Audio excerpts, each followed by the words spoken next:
Frankenstein is like the first meme, maybe not the first, but it is this kind of viral thing that has spread through culture in so many different ways.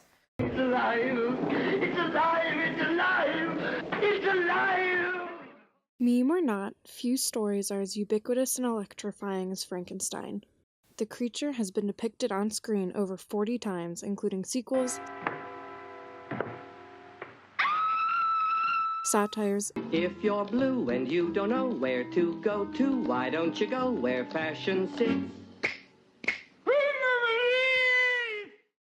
and even cartoons. Check it out, Verb Gore.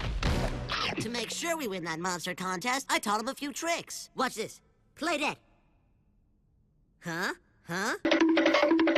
But few people know that the monstrous tale of Frankenstein started with one teenaged girl.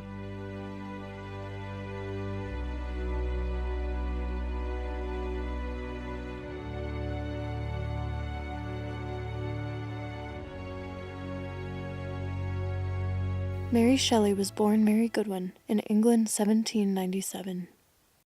Her parents were both renowned intellectuals. Her father, John Goodwin, was a notable philosopher, and her mother, Mary Wollstonecraft, was a feminist author famous for writing a vindication for the rights of women. Unfortunately, Wollstonecraft died of childbirth complications soon after Mary was born. Shelley was greatly affected by this loss throughout her life.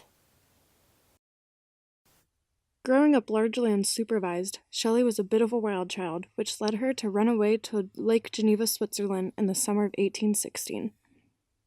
Mary Shelley was off on kind of like a vacation with several other creative people that were kind of escaping their lives, let's say. They had been irresponsible in their own ways. And so she was off with Percy Shelley, who was her lover, and Mad Bad Lord Byron, a poet, and their doctor, John Polidori. And so they were sitting around.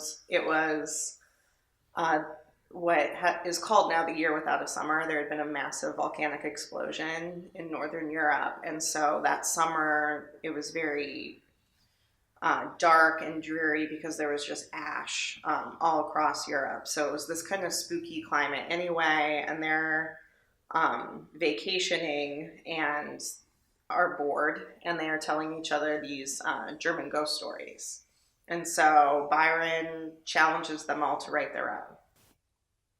Despite competing against the most talented writers of the day, Mary was not to be outdone. She shared a terrifying tale of a corpse shocked into life and the horror that followed. That story became Frankenstein. Mary Shelley is, 200 years later, clearly the winner of this competition because Frankenstein is so often read and so frequently celebrated, and is this kind of image that comes to us every year around Halloween. Shelley later expanded on her Frankenstein ghost story, and the novel that we know today was published in 1818. There's a lot of big questions in that novel, but one of the biggest ones is, just because we can do something through technology or through science, should we do it? And the novel asks us to think about the potential implications of our creations and what kind of responsibility we have for the things that our creations do. So obviously that's really resonant in our own society as more and more technologies develop, and we think about, I don't know, the ways in which we might want to monitor some of those things or how our lives are changing as a result of that. Mary Shelley's work is often considered the first work of science fiction. There might be a few earlier examples, but she really is seen as like birthing this whole genre of science fiction. She'd seen a scientific experiment where frogs were electrocuted, dead frogs were electrocuted, and they would jump, right? So their muscles were activated by the electric current, and they would seem to come back to life. And so obviously that's sparking a lot of ideas for people, Mary Shelley included. And but you start to see the anxiety of those technologies too. So as technologies, industries, et cetera, develop, science fiction becomes this way to express anxiety or possibility for new technologies. And I think you see a real corollary today, right? With all the technologies that are proliferating, we have movies, books, and television that help us think through the implications of that in terms of what it means to be human. also the morals and ethics of those things as well. Once you know to look for threads of Frankenstein in pop culture, you see it nearly everywhere, even today. Some stories feature friendly monsters. You like nougat too, huh? Some challenge our definition of humanity. Please wait as your operating system is initiated. Hello, I'm here. Hi. Hi. Some discuss the finality of death. Yeah, well, you aren't you, are you? That's another difficult one, to be honest with you.